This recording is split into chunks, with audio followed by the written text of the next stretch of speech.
कारखाना चालवायला आज दिलाय याबद्दल माझ्या मनामध्ये अत्यंत समाधान आहे आणि मला पूर्ण विश्वास आहे की माझ्याही पेक्षा, कारण माझ्या अडचणी असंख्य होत्या, त्या अडचणीतून सामना मी करत करत कारखान्याला चालवायचा प्रयत्न करत होते. त्याही पेक्षा चांगल्या त्या म्हणजे मला वाटतं राज्यातील सर्व ग्रुपपेक्षा चांगलं काम ते करून दाखवतील. त्याबद्दल मी बोत्रे पाटलांना पूर्ण विश्वास या निमित्ताने व्यक्त करते. आणि त्यांनी सांगितले की गाळप करायचं आहे मोठ्या प्रमाणात, तर किती सांगू गाळप? 10 लाख टन हे यावेळी गाळप आपलं होणार आहे. म्हणजे या कारखान्याने उच्चांक गाठला होता तेव्हा आम्ही काही 7 लाख टनाच्या आसपास गाळप केलेलं होतं मुंडे साहेब असताना. नंतर माझ्या काळामध्ये एकदा मी 5.5 लाख टनापर्यंत पोहोचले. ऊसच नव्हता. 2014ला मुंडे साहेब गेले तेव्हा ऊस हा वर झाडावर येतो का जमिनीत येतो का काय फांद्याला फुटतो मला काहीच माहीत नव्हतं. पण तिसऱ्या दिवशी मुंडे साहेबांची राख सावडल्यावर माझ्याकडे तेव्हा MD होते, ते आले कुलकर्णी, आणि त्यांनी सांगितलं काही गोष्टीवर तुम्हाला सह्या करावं लागतील. तुम्ही मला कशा सह्या करता येतील? मी तर कारखान्याची चेअरमन आहे, मी डायरेक्टर होते पानगाव कारखान्याची. मग त्यांनी मला सांगितलं, सगळ्या डायरेक्टर बोर्डाने म्हणून ते मला आधी मेंबर म्हणून घेतलं आणि मग मला चेअरमन मुंडे साहेबांचा चार्ज दिला आणि ती एक जबाबदारी माझ्याकडे दिली. त्याच वर्षी 14, 15, 16 इतका दुष्काळ, ऊसाची बिलकुल कमतरता, आणि मुंडे साहेबाच्या काळात जे लोन घेतलं होतं ते लोन बॉयलर हे आपलं कोजन बांधण्यासाठीचं लोन होतं, आणि ते लोन घेतल्यानंतर कोजन वेळेवर झालं नाही आणि आपल्याला भरपूर व्याज पडलं. त्याच्यामुळे आपला डिले झाला, एक सीझन वाया गेला. त्यामुळे ऑलरेडी कारखाना नुकसानीत होता. दुसरं, कारखान्यामध्ये MSC बँकेतून लोन तेव्हाच्या राजकीय परिस्थितीमध्ये मिळून न दिल्यामुळे नॅशनलाइज बँकेचं लोन मोठ्या व्याजदराने घ्यावं लागलं होतं.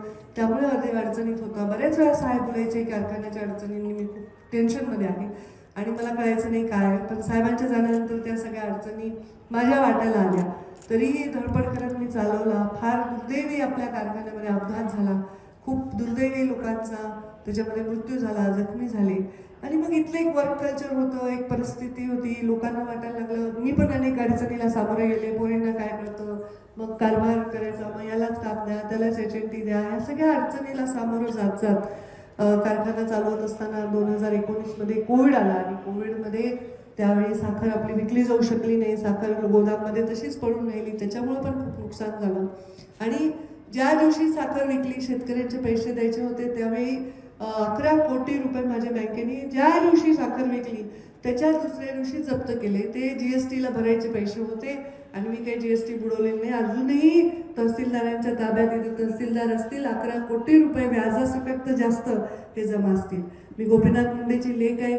स्वतःच्या घरचं गहाण टाकून मी अक्षरशः या कारखान्याला पैसे उपलब्ध केले चालले. पण आपल्या कारखान्याला चांगली लिडरशिप मिळायला पाहिजे, जी अधिकारी क्षेत्रावरती मिळाली नाही. आणि तेव्हा ॲक्सिडेंट झाल्याच्या नंतर ते MD होते ते घाबरून, ते लोक मेले ते घाबरून पळून गेले. मग जे आहेत कोणी इथल्या सगळ्या वातावरणाच्या चर्चेमुळे चांगले MD यायला तयार नाही. मग जसं आहे तसं भागवावं लागलं. मी काही कोणाला आवडीने आणलं नाही, आवडीने निभावलं नाही, पण खूप अडचणीतून मी गेले.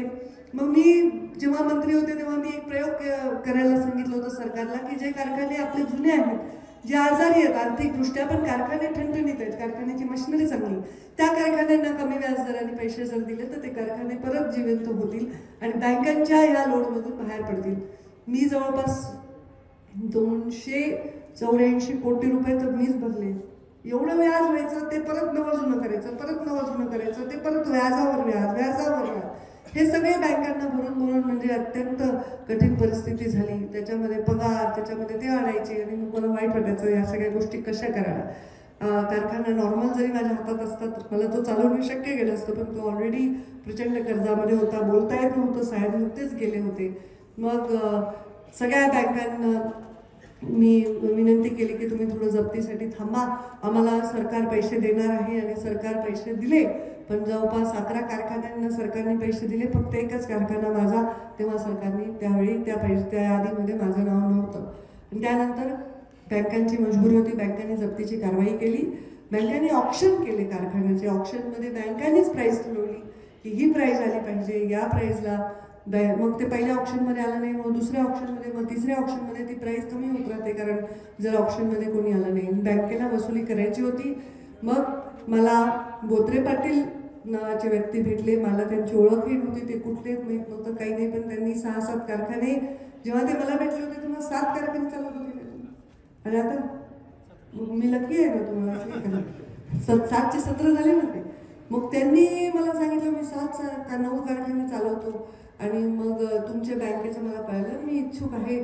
तर मी म्हटलं बाबा तुम्ही बँकेला भेटा, माझ्या हातात काही नाही. बँकेला ते भेटले. बँकेला लीजवर द्यायला वगैरे बँकेकडे पेशन्स नव्हता. बँकेला पैसे वसूल करायचे एका दमात, आणि एका दमात त्यांनी पैसे देण्याचं कबूल केलं. मग बँकेने तो व्यवहार पूर्ण केला आमच्या हातात नाही. सगळ्या डायरेक्टरनी बँकेच्या वसुलीला सह्या देऊन सहकार्य केलं. नाही तर कसं नाही, सह्या नाही दिल्या, वसुलीला सहकार्य नाही केलं तर आमच्यावर केसेस झाल्या असत्या, सगळ्या अडचणी निर्माण झाल्या असत्या, कारखान्याला कुलूपच लागलं असतं, कारखाना गंजून गेला असता.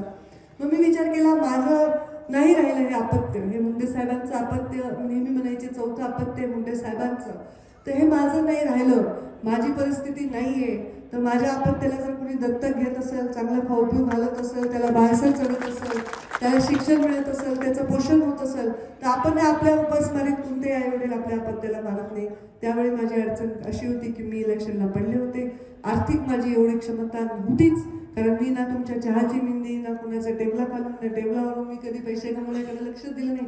माझा एक व्यवसाय आहे, तो चालू आहे, तिकडून काढून मी इथे घालत होते. मग माझी अशी परिस्थिती झाल्यानंतर मी ठरवलं की यामध्ये बँकेला सहकार्य करायचं. सगळ्या डायरेक्टर बोर्डाने बँकेला सहकार्य करायची भूमिका घेतली, कारण पर्याय नाही आहे. लिगली भूमिका ती योग्य होती. DRTमध्ये बँका गेलेल्या होत्या, आणि त्यामुळे मग बोत्रे पाटलांनी हा कारखाना दिला. नुसतं कारखाना त्यांना दिला नाही, तर त्यांनी आता ज्या कारखान्यामध्ये बदल केलेले आहेत त्याच्याने कारखान्याची कॅपॅसिटी, डबल कॅपॅसिटीने हा कारखाना आपण चालवणार आहोत. यावेळी जवळपास 13 लाख टनाची आपल्याकडे नोंदणी झाली, बरोबर आहे, आणि 10 लाख टन गाळप करण्याचा आमचा विचार आहे. आणि अजून महत्त्वाचा विषय म्हणजे त्यांनी हे सन्मान दाखवला आहे मुंडे साहेबांविषयी, माझ्याविषयी. खरंच आहे, म्हणजे त्यांच्या रूपाने धाकटा भाऊ मिळाला असं म्हणायला हरकत नाही. आणि त्यांनी मला सांगितले, ताई तुम्हाला जे वाटतं ते तुम्ही निर्णय घ्या भावाच्या बाबतीत. तर मी म्हटलं, परत तुम्हाला खड्ड्यात घालण्याचा निर्णय तर मला घेता येणार नाही. तुम्हाला व्यवस्थित तुमचं चाललंय ते चालू दिलं पाहिजे. पण या बीड जिल्ह्यातल्या कुठल्याही कारखान्यापेक्षा जास्त दर हा ओंकार सहकारी, ओंकार देईल. त्याच्या मागे वैद्यनाथाचा आशीर्वाद आहे, आणि त्यांच्या मागे आपल्या सर्वांचे खूप खूप आशीर्वाद आहे. खूप अडचणीतून इथपर्यंत आलो, पण कारखाना फक्त आपल्याच ताब्यात राहायला पाहिजे असं म्हणून मग काही कारखाने असेच गंजून गेले, त्याचा काही उपयोग नाही, लोकांचं देणं होत नाही, शेतकरी ऊस लावत नाही, मग तिथल्या पूर्ण भागात दरिद्रीपणा होऊन जातो, गरिबी होऊन जाते. आज कारखान्याचं इथे उभं राहायला चांगले पैसे मिळाले, राज्य या जिल्ह्यामध्ये सगळ्यात जास्त दर जर तुम्हाला मिळाले, तर तिथे जास्तीत जास्त जर तुम्ही ऊस दिला तर इथलं मार्केट सुद्धा सुधारत असतं, व्यापारावर परिणाम होतो, आणि तुमच्या खिशामध्ये पैसे खेळते राहिल्याने इथली पूर्ण आर्थिक व्यवस्था ही चांगली राहते. आणि म्हणून मी तुम्हा सर्वांना विनंती करणार आहे, पूर्ण विश्वासाने. मागच्या सीझनचा तुम्हाला अनुभव आहे, अगदी 15 दिवसाला तुम्हाला पैसे तुमच्या अकाउंटमध्ये 15 दिवस झाले की पडणार आहेत. माझ्यासारखं होणार नाही. माझी अडचण होती, त्यामुळे मला हात जोडावं लागायचे, थांबा नंतर देते नंतर, असं इथे होणार नाही. सगळ्यांचे पैसे वेळेवर दिले जातील, बँकेचे हप्ते वेळेवर भरले जातील, आणि खूप मोठ्या प्रमाणामध्ये इथे ऊसाचा गाळप होईल, आणि चांगला भाव तुम्हाला मिळेल. तर सर्वप्रथम तुम्ही सर्वजण, मला विनंती आहे, माझ्या आव्हानाला आपण प्रतिसाद द्या. माझ्याहीपेक्षा बोत्रे पाटलांच्या काम जे पद्धत आहे त्याला प्रतिसाद द्या, आणि इथे मोठ्या प्रमाणात आपला ऊस द्या, आणि ऊस वेळेवर द्या, प्रोग्रामप्रमाणे आणा, घाई करू नका, कुठे जाणार नाही. कारखाना सगळा ऊस आम्ही गाळप करण्यासाठी तुमच्या पाठीमागे उभे आहोत. आणि आपल्या या वैद्यनाथ कारखान्याचं जे रूप आहे, म्हणतात ना पुनर्जन्म झालेला आहे याचा ओंकारच्या रूपाने, तर त्याला भरभरून आपण आपल्या सर्वांचे आशीर्वाद मिळवू द्या. माझ्याचकडे राहायचा हट्ट केला असता तर अजूनही कारखान्याला कुरूप राहिलं असतं, तुम्ही तोंड नसेल पाडून बसले असते, तुम्ही काय करू शकले असते. पण मला असं वाटलं की या कारखान्याच्या चिमणीतला धूर म्हणजे मुंडे साहेबांचा आशीर्वाद आहे, आणि तो सदैवची चिमणीतून दूर आला पाहिजे. त्या कारखान्याचं गाळप झालं पाहिजे. मालकी हक्क माझा नाहीच आहे, मी मालक नव्हतेच, मालक तर शेअर होल्डर होते. पण शेअर होल्डर सगळे जेव्हा लायबिलिटी जास्त होते असेटपेक्षा, तेव्हा त्याची व्हॅल्यू शून्य होते, तर त्याने तरी काय करणार आहे. पण सर्व जे आमचे जुने ऊस लाभ जे आहेत शेअर होल्डर, त्यांना पण ऊस देण्यासाठी प्राधान्य आम्ही देऊ.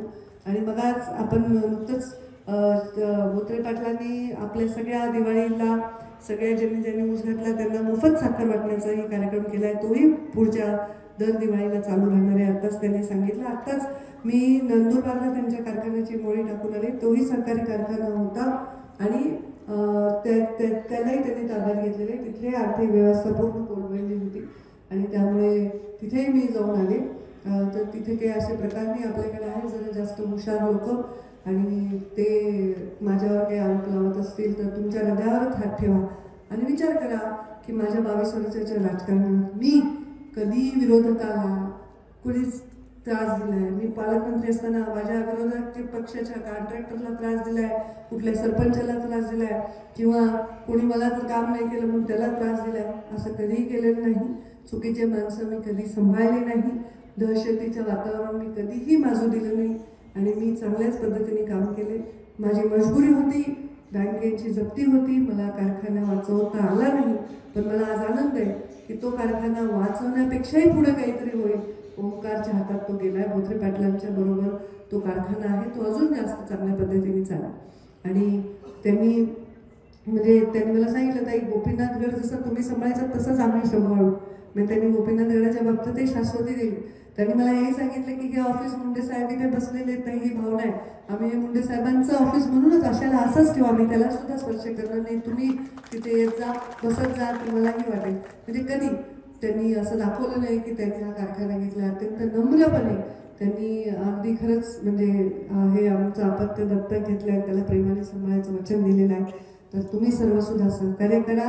आपल्याही वागणुकीतून त्यांना त्रास नाही झाला पाहिजे असं आपण वागलं पाहिजे. तर तुम्ही सर्वजण अत्यंत संयमाने थांबा आणि या कारखान्याला भरभरून ऊस द्या आणि ह्या ओंकारच्या मागून डोकावणाऱ्या वैद्यनाथाला जिवंत ठेवा, वैद्यनाथ कारखान्याला जिवंत ठेवा आणि हीच त्याची कारकीर्द वाढू द्या. 10 लाख टनाचं पुढच्या वेळी आणखी मोठं आम्ही काही करू, अजून काही याच्याबरोबर उद्योग उभा करू, अशा प्रकारची भावना माझ्या मनामध्ये आहे. मला वाटतं की जे मला करायचं होतं, जे मला राजकीय विषयामुळे किंवा राजकीय पदामुळे शक्य नाही झालं, तर ते कुठल्याही राजकारणात पडायचं नसल्यामुळे बोत्रे पाटलांना शक्य होईल आणि खूप छान या कारखान्याचं आता भविष्य मला दिसतंय. मन घरीवरून येतं. मी जेव्हाही इथे येते मी बोत्रे पाटलांनाही सांगत होते, कधी नवीन साहेब हे कारखान्यामध्ये यायचे तर सारखं ते टोपी घालून चला हे दाखवतो ते दाखवतो. माझा मुलगा 1.5 वर्षाचा होता, त्याला तर साखरेच्या पोत्यातच टाकून दिलं साहेबांनी. ते त्यांना एवढं भूषण वाटायचं की मी हा कारखाना उभा केला. साहेबांना ऊस बांधावर टाकावा लागायचा, जाळावं लागायचं. शेतकऱ्यांसाठी साहेबांनी हा कारखाना उभा केला. तर तो देताना मला प्रचंड वेदना झाल्या असल्या तरी मला आज आनंद आहे की तो अत्यंत चांगल्या हातामध्ये गेलेला आहे आणि भरभरून त्या कारखान्याला यश मिळेल, कीर्ती मिळेल आणि भविष्यामध्ये तुमचं कल्याण या कारखान्याच्या माध्यमातून होईल हा विश्वास मी या निमित्ताने व्यक्त करते आणि तुम्हा सर्वांना शुभेच्छा देते आणि माझ्या वाणीला विराम देते. धन्यवाद. जय हिंद, जय महाराष्ट्र.